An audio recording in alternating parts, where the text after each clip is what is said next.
மன எழுச்சி அடைதல் முடிந்ததுக்கு அப்புறம் பிளாட்டு ஃபேஸ் உயர்ந்த இடத்துக்கு போய் ஒரு சமநிலையில் இருப்போம். இந்த எக்ஸைட்மெண்ட் ஃபேஸில் என்னென்ன உங்களுக்கு சிம்டம்ஸ் தெரிஞ்சுதோ அது எல்லாமே அதிகமாகிடும். ஆண் உறுப்பில் ப்ராப்பரான செக்ரேஷன் உருவாகும். அந்த லிட்டஸ் கிளாண்ட் அந்த கவுப்பர்ஸ் கிளாண்ட் இது ரெண்டும் ஸ்டிமுலேட் ஆகி உங்களுக்கு ஒரு ப்ரீசெமினல் ஃப்ளூயிடை செக்ரீட் பண்ணும். இதை தப்பாக நீங்கள் எடுத்துக்கிறீங்கன்னு நான் முன்னாடி வீடியோலையும் சொல்லியிருக்கிறேன். இது ப்ரீமெச்சூர் எஜாகுலேஷன் கிடையாது.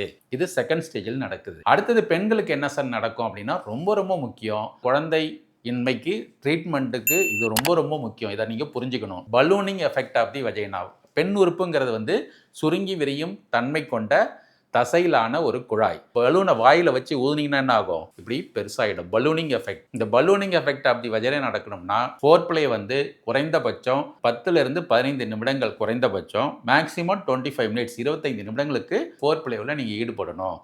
அந்த தூண்டுதல் நடந்தாதான் அந்த பெண் உறுப்பானது பலூனிங் எஃபெக்ட்டுக்கு போகும். அவுட்டர் 1/3 ஆஃப் தி வஜைனா என்ன ஆகும்னா முன்பகுதி ஆர்கசமிக் ஃபேஸ் அடுத்த உச்சக்கட்ட நிலைக்கு தயாராகும். அடுத்தது பர்த்தோலின்ஸ் கிளான்ஸ்னு ஒரு கிளான்ஸ் இருக்கு. அது லூப்ரிகேட்டிங் ஃப்ளூயிடை 10 நிமிஷத்துக்கு அப்புறம் தான் செக்ரீட் பண்ணவே ஆரம்பிக்கும்.